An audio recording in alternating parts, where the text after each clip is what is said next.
Welcome to the Why Coaching Works podcast. My name is Monte Wyatt, and I'm here to take you on a journey into the world of coaching, exploring its many different facets and uncovering its profound impact on individuals, businesses, and executives alike.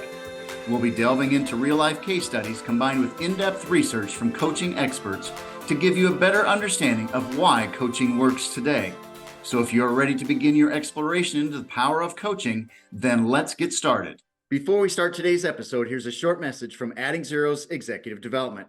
As CEO, you demand performance and results from your team. If you're committed to developing a cohesive, driven organization that achieves successful outcomes every single month, we need to talk. It's time to see how organizational and executive development from Adding Zeros can help. We focus on strategic planning, executive coaching, team alignment and engagement, organizational culture, and clarity of implementation. Contact me, Monte Wyatt, by booking an appointment at AddZerosNow.com. That's AddZerosNow, AddZerosNow.com. If you're ready, now is the time. Welcome to the Why Coaching Works podcast, where we talk about the impact of coaching, personal development, and growth of businesses. I'm your host, Monte Wyatt. If you are a CEO, an executive, or business owner, then this is the show for you. We call our audience the achiever because you're always focused on striving for the next level. And that's exactly what we're going to be talking about today. And we're going to be talking about going into the next level in our bodies, in our fitness, in our health. And it's my honor to bring out an old friend of mine from a long time ago. Ryan Irwin has joined us, and he's been coaching individuals for over 20 years. And his focus is reaching their full potential. And he does that through nutrition and fitness habits. And his mission is to impact individuals to achieve their best versions of themselves that's permanent and allows them to live the lifestyle that they want. So welcome to the show, Ryan. Glad to have you. Oh, hey, Monty, thank you so much. I really appreciate the invitation. It's so good to chat with you again. Yeah, we were talking, it's been probably at least 15 years, something like that. So it's been a while. But Yeah. glad to see all the great things you're doing. You're doing a lot of, I love following you on social media. I see you do a lot of bodybuilding coaching, you do a lot of health coaching and fitness coaching. So I'm looking forward to hearing some of those examples and some of the ways that you've really helped people out in their lives and their health. So looking forward to those conversations. But before we get into that, maybe tell us a little bit about your journey, how you became a coach, what you did before coaching, and just kind of that timeline of how you got into the world. Yeah, no, thank you. So I'll give the Cliff Notes version of it, but I've been involved in the sport of bodybuilding for over 30 years. I started when I was young in school, and I got bit by the bug hard, and I started competing. And no way did I have any idea the impact that would make on my life. I mean, at the initial start, I thought, oh yeah, bigger biceps and a six pack. Who wouldn't want that? That sounds good. But what I got out of that was so much more, just the confidence, just the ability to push myself, that drive. And that is really what's propelled me forward and is what I want to give to others. And so as I was continued in bodybuilding, of course, Iowa State, got into sports management, and I knew that fitness and nutrition was my passion. And I just was trying to figure out how to channel that. My wife, we've been married for over 26 years now. We got married and started having kids right out of the gate. So I'm like, I got to make some money. So I jumped into corporate America and started working from that standpoint. And so worked a few different jobs and such, but then that's when I fell into entrepreneurship. I started promoting bodybuilding contests, and I said, wow, this is great. Again, not going to pay the bills, but it's been a nice little side hustle. And so from that, then I ended up got into nutrition and fitness with a retail location. And so I had a nutrition store with my business partners. You would have supplements, and then we'd have a train studio. And at the Apex, we had 3 locations. And then while I was doing that, I found myself having conversations with my customers. They would come in looking for supplements or products and things like that. And I would be having conversations about their lifestyle. Like, what are they doing? Like, what's their training like? Like, what are the things that what's driving the needle? Instead of selling them supplements, I start really drilling down to those important things. And then a light bulb moment came, and I was like, this is what I need to do. This was what I was born to do. And so that's where I discovered coaching. And so at that point, the retail side of my business and just the brick and mortar stuff, it was not where I wanted to go. It wasn't my vision. I loved what I did. I was in the industry that I loved, but it wasn't the right way. And so that's where I pivoted and said, okay, I need to figure out coaching. And so ended up closing those stores, left that, went right back into corporate America, built my business, my clientele business, my coaching business, while having that security of corporate America to build up reserves and things like that. And so then that way I could come back out and then have the business that I wanted to, that matched the lifestyle that I wanted.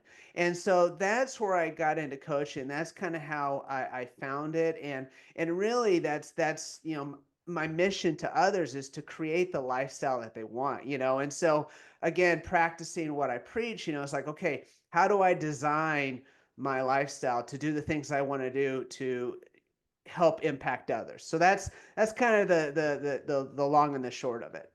Oh, that's fantastic. So how much of your time do you spend on, the health side of it, the nutrition side of it versus the fitness side of it?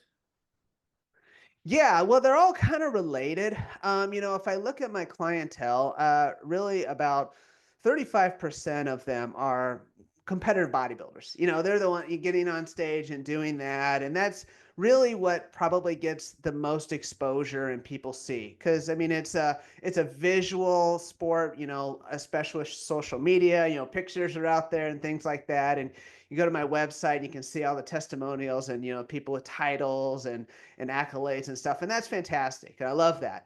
But the other 70% are people that just want to look and feel better. They want to be the best versions of themselves. And really I love both sides of it, but it's that lifestyle person. I mean, at the end of the day, Monty, the process is the same. It's just how far do you take it? Everybody's goals are a little bit different, but I mean, you take care of your nutrition, your exercise, your lifestyle, all those things, and then it's just okay, what kind of results do you want out of all of that? Oh, that's fantastic. I love to hear that. You know, I, there's everybody's a coach today. There's so many people that call themselves a coach, and everybody's a little bit different in what they do. How do you define coaching, and what does coaching mean to you? Boy, this is a great question. I've thought about this. And if I could, I'll sum it up quickly first by just making a statement is I think it's a time saver. I mean, time is our greatest resource, and having a coach is helps accelerate that process. you know we all have a zone of genius. We all have the thing that we were supposed to do or we're good at. And with Google and all the other information out there, I mean, people can find the answers. They can find the answers, but what a coach does and what I focus on is helping people get there. I mean, I think it's providing accountability, it's providing guidance, it's providing the framework and the instruction. But people just we have so much going on today. We have so much going on, and so if I can help somebody and give them that direction, that focus, then they can spend their energy doing the other things. I mean, I think that's we as humans operate better when we have somebody looking over us and guiding us. You look at other professional athletes, whatever sport you think of, you look at the superstars.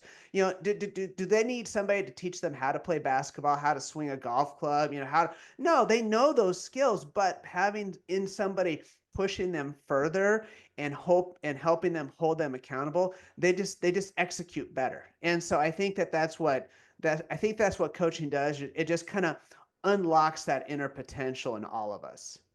I love how you put that, and I really like your phrase "time saver" because it's accelerating what people they know what to do. It's getting there faster. It's getting there more Yep, effectively, and so they don't have to stress about it. They have someone helping them get there and hold them accountable. That accountability is a huge thing. absolutely, absolutely. I mean, I have got gosh, I think I counted I've got 5 or 6 different accountability methods that I have for myself. It works. It's how we operate. I mean, you have to have that accountability. I mean, it's to yourself, to others, and yeah, I mean, we perform better that way. Absolutely, absolutely. Well, I love that definition that you gave, and I want to have you share some stories with our audience because people come to you probably out of shape. They come to you that they want to get in better shape. They've been eating unhealthy. They want to know how to eat better and gain that new healthy lifestyle. And so I'd love to have you share a couple of stories of how you started with folks, where they were at, and what you did to help them, because it is about accelerating and getting that process moving. I'd love to hear how you help people. Yeah, boy, and I mean, I've done this. Hundreds of individuals, and it's just trying to figure out, okay, what are the ones to share? And I mean, again, you can see all the different ones on my website, but just of recent, I went going through the list of conversations I've had this month, and I think that a few people stick out to me. I'd say one individual, he won't mention names, but he's in the military, and got very demanding lives. I've got a number of folks, and hats off to our military servicemen and women. They're amazing. They do such a hard job and so many demands. And so helping him balance all those demands, and figure out, okay, how can working within those tasks and still work towards that goal, because that's the thing about health and fitness is it's so individual. What works for one person doesn't work for the other person, and I wish it did. It'd make my life a lot easier, but it's taking that specific demands that person had. And so we were able to help him compete. He actually won a professional title. And then, even better, he got orders to move from Missouri to Japan. And so, with this going back and going internationally, getting settled in, and he competed in Japan. And so, again, just giving somebody like that the tools to say, okay, how can you, with the chaos, with the noise of this world, continue to reach those goals? So that's one that I recently I think was pretty awesome. Another one, this is a gal that she lives over the East Coast, and she came to me and she's got a lot of digestion issues. Very driven individual, investment banker, very professional. She's fantastic, but she trains at home. And training at home, I mean, you've got the convenience and you got your own schedule and things like that, but just needed that structure.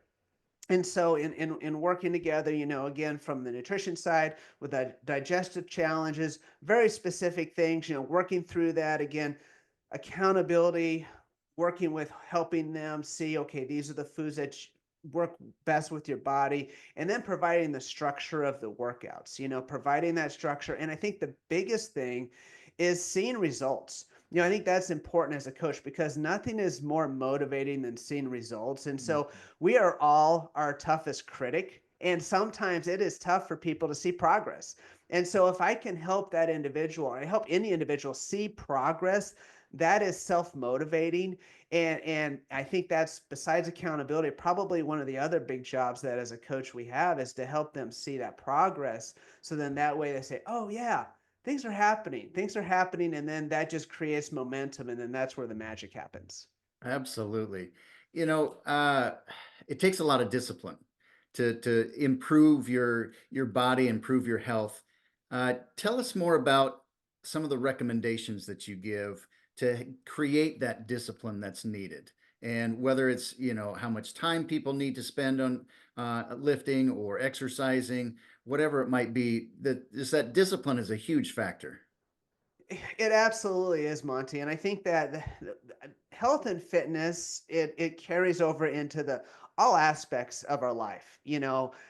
My book, I focus on 5 things, professional, relational, financial, spiritual, and then of course, physical. And they're all interconnected. And so with that structure of the nutrition and discipline in place, it really carries over into everything. And I think one of the first things, I'm a huge believer in systems. I mean, in all aspects, but certainly in this, and so I always say you can't measure what you don't track, and so start with, helping my clients, have visibility of the game changers, the factors that are gonna move the needle. Tracking nutrition, seeing those things.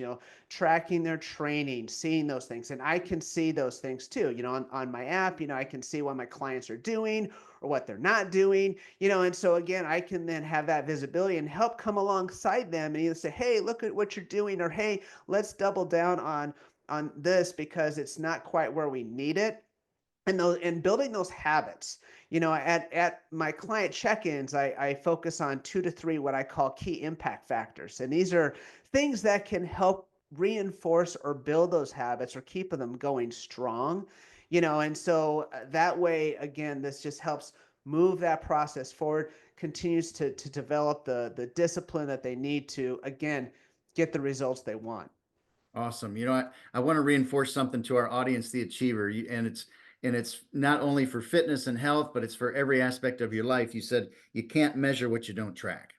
Mhm. And, Yep. again, whether it's how you eat, whether it's your exercise routine or your activities in your business, you can't measure what you don't track, and you make progress when you track things. It's funny how when you just start tracking them, things get better. And Yeah. they start to improve, and you start to see different results just by watching the results, Yes. just by tracking it. Yeah, totally. I going into like my client check-ins, I'll go back and I'll look at their history, and honestly, the first thing I'm looking at is I'm not looking at their body weight. I'm not necessarily looking at what their exercise personal bests are and stuff. I'm just looking for consistency. And if I can see somebody that's been, nailing their nutrition, nailing their exercise, getting their sleep that they need, getting their steps in, just doing all of those things, I know it's going to be a great check in. I know that they're making progress and I know they're in a great spot because again, those are the things, those are the leading indicators that help, make sure that things are happening. Absolutely. Absolutely. Now, I would imagine that just to get to where you are today, you've had coaches as well. Yes. And Oh, and yeah. I'd love to hear how being coached yourself has changed your life, how it's changed your business, how it's changed anything about your fitness as well. Oh man, yeah, so many coaches. I mean, over my career, I mean, Monty, you're a part of that, and I've had so many coaches along the way and in all aspects, I mean, I've had coaches that have helped me, from a nutrition side, from a business side, from a relational, spiritual, financial, all of those sides, and I think that a key is to staying uncomfortable, being comfortable with being uncomfortable, because if we're not growing, we're regressing.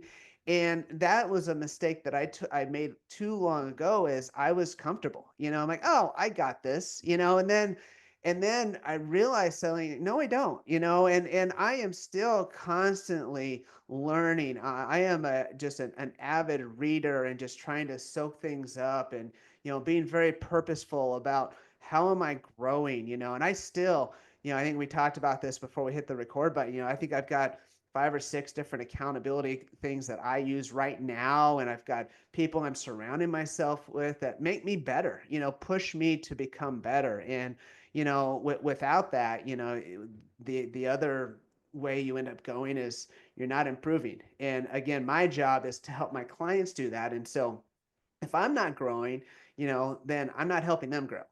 Absolutely right. Tell us more about the accountability that you have for yourself. Whether it is another coach or other systems that you have for accountability that our audience can learn from as well.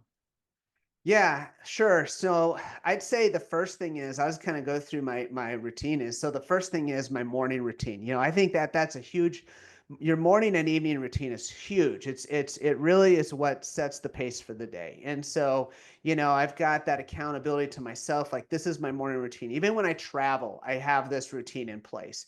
And so part of that routine is journaling. I'm writing things down, what are my wins, losses, lessons, things that I fixed. I've also got a habit tracker, so every day, I'm tracking these certain habits, and that's changed over the years. The habits have changed over the years based on what I need at that time. And so I'm tracking these habits. And so that's kind of like the first side of it is that. Then I've got accountability groups that I'm in. I've got I'm in a few masterminds. I've got one, I'm with some other entrepreneurs, and we review and talk through each other. I've got another accountability group that from a business side of things. I've got other nutrition coaches that talking to and bouncing things off and helping each other grow. And so yeah, you've got to have those in place because again, we are our own worst enemy, and especially with so much noise out there today, it's easy to get distracted and get off course. And so continuing to be around people that help push me is key. I love that. And you got to have it in every aspect of your life. Mm, It's not just about one aspect because every part of you needs to be growing. yes. So I love to hear that you got business, you've got your fitness, you've got spiritual, you've got all of that. And I think that's a big part of us growing as individuals is every aspect of our life needs to grow. And you can't just Yes. focus on one. Yes, absolutely, because they're all so interconnected, and again, that's what I found with my clients is, I might start working with them on one goal, like maybe it's to compete in a bodybuilding contest, or maybe it's to lose body fat, or whatever, and then we start to dig deeper and dive deeper, and I've had clients that I've worked with. For most of my clients, I've worked with long term for years and stuff. It's because our goals are constantly changing, and things come up, and life throws things at us, and so we continue to work through those things. And so it's constantly changing, and it's very dynamic. Absolutely, absolutely. So share with us what is one of your biggest achievements that you've had in your fitness journey yourself? Oh, my fitness journey. That's a good question. I don't know if anybody's ever asked me that. So I was a scrawny kid. I was a scrawny kid, literally 95 pounds, not healthy, had asthma very bad. I write about this in my book, but thankfully I can say bodybuilding saved my life. But I certainly wasn't a genetic specimen. I wasn't one of those people you walk by like, dude, that guy's in shape. No, I've worked hard for it, and I won my pro card in 2009, which took 17 years, and Hmm. so I'm proud of that. Some people do that achievement in maybe the first time they compete or in the first year or two. I'm glad that it took me 17 years because it really made it that much more impactful, made it mean so much more. And so I did that, and that was 2009. And then 2000, well, actually, 2 years ago in 2022, I finally won my first pro title. And so I won my first pro title, and so that was a huge achievement as well. And so and now I'm not afraid to say I'm getting close to 50. I'll be 49 next year. It's like, hey, now I'm still pushing myself and I'm still working towards that. And I'm, still will see myself back on stage. But, it's also now about longevity, and that's, I, I've got a handful of clients in their 70s and stuff. And it's like, okay, just keep moving forward and keep that. Now, things are different than they used to be. I don't maybe do all the things I used to do, but I still train just as hard. I'm still looking for improvements. I'm still pushing myself. And that's the beauty of fitness. It's your whole life. And that's one of the reasons I love the sport of bodybuilding is because people can do it their whole life. And it's something that, it really is the fountain of youth. Oh, that's fun. Tell us a story about one of the competitions that you've been in, because I know that it's a lot of people, it's a lot of flexing, a lot of showing off your muscles. But I want to hear about behind the scenes of one of your competitions. I'd love to hear a story about that. Yeah. Oh man. I've lost count how many contests I've been in throughout the years. But I just so if nobody's been to a competition or obviously hasn't competed before, you go in and now keep in mind setting this up, you've been dieting for months, and so your body fat is at very low levels, and that's not sustainable, and that's but you get to that point and then you get out of it. And that's again, as a coach, that's my responsibility, and my clients is to help them get to a healthy and a sustainable long-term body composition that they can maintain. But you get to that point and you're very depleted. You're not necessarily thinking with all your brain cells and things. And so, you go in there and you check in, and they're asking you to write a little thank you card, and it's just a few sentences, but you just can't think of what do I write? What do I say? And then you go in there and you get a spray tan, and it's honestly probably one of the, worst forms of torture there is, because you have like no body fat on you. You get in this tent again, you're basically wearing nothing, and they spray tan you with this alcohol based spray, and then they turn a fan on. So again, you're cold because you have no body fat. You've got air blowing on you. You're using an alcohol based spray, which is very cold, and you're just standing there, butt naked, and you're just like, whoa. So anyway, you get your spray tan on. And so then the next day, you get up, you didn't sleep very well because you have like, 3 layers of gunk all over your body for the spray tan. You get up and, you eat your ration food, things like that. And then, you pump up before you get on stage, so you're backstage, and you're nervous, and you're trying to get the blood in your muscles so the muscles get full, and the veins come out. You're trying not to get in your own head because you're looking at everybody else and everybody's looking at you. And so you finally get up there, and then you get on stage. And what's funny about it, the lights are super bright on stage. And so, you can't, and that's why you have the spray tan, so you can actually see yourself. But you can't see anybody else out there, but you know that you've got hundreds of people out there, and you've got like a panel of judges that are like staring at you, literally judging you. And it's nerve-wracking. It's nerve-wracking.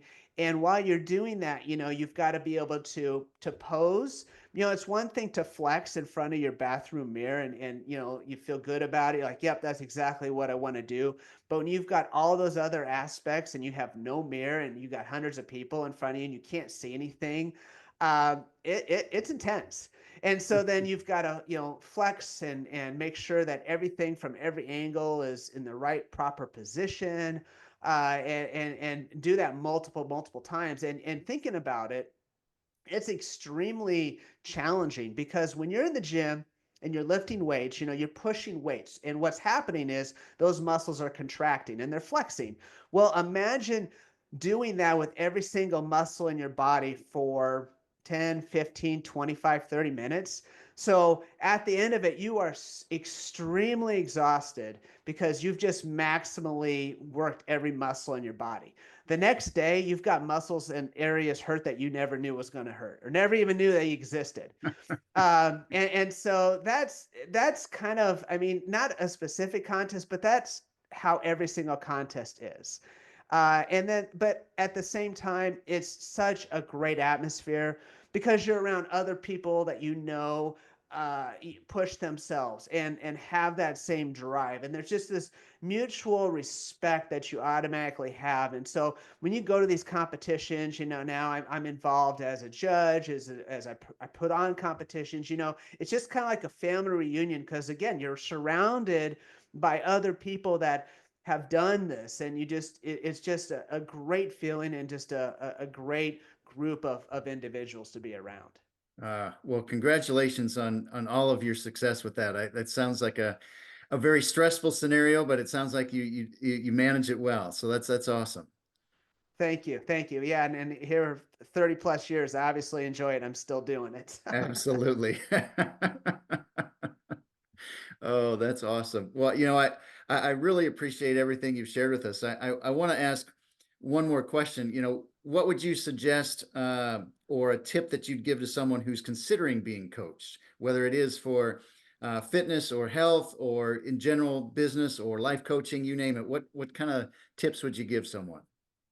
Yeah, I think the biggest thing is, look at your 5-year vision. Like, where do you want to be in 5 years? And then come back and say, okay, what are you doing now, or what aren't you doing now that's holding you back from that? And then hire a coach to focus on those things. Because like I said at the beginning, it's a time saver. time is our precious resource. And so again, using that 5-year vision, use that to direct you, and then have somebody come up alongside you and help accelerate that. Wouldn't it be awesome if you can be there instead of 5 years in half that time, or in a year? And it's just, I always say, bet on yourself. That is one of the best investments you can make. And then again, surrounding yourself with people that make you the best version of yourself. Get comfortable with being uncomfortable, and that's when the magic happens. I love that. I love that. Get comfortable being uncomfortable, and that's in every aspect of coaching and every aspect of life. If you're not growing, you're dying, and it's and that's the world. And you've got Yep. to continue to learn. You got to continue to stretch yourself and try new things. And I love how you put it. It's a time saver, and it helps you accelerate the process. So yeah, I just want to reinforce a couple things that you shared. You can't measure what you don't track. You got to track what you want to grow in. It accelerates the process, and you need accountability, guidance, and a framework to follow. And Yep. those are some critical points that you shared that I think were pretty fantastic. So, how can our audience of Why Coaching Works get a hold of you? Yeah, you can find me on all the social media options. You can get my website, impactactioncoaching.com. Instagram, I'm on there. You can find me under my name. So hopefully, just a quick Google search, and you'll find me. Well, Ryan Irwin, I really appreciate you joining us today and really taking the time to share your view of coaching and the impact that you've had on the world and your clients. And I'm really proud of you. You've done some amazing things. So I love seeing that. Monte, thank you so much for your impact on my life and everything you do for the industry, and for helping people attain the best versions of themselves. So thank you. Well, you are welcome. And to our audience, the achiever, keep driving, keep pushing yourself, and go to that next level. And whether it's your health, your fitness, or your business, or your life, continue to grow yourself and get that coach to help you accelerate your business and your life and your fitness. So thanks for joining us. Remember to like us and subscribe to our channel, and look forward to seeing you next time. Thank you. Thank you for listening to the Why Coaching Works podcast. I hope this episode has helped you see the individual, business, and executive impact, growth, and development that coaching provides. Please take a second to give us a thumbs up and subscribe. Each review helps me impact more people just like you and make a difference in this world. See you on the next episode of Why Coaching Works.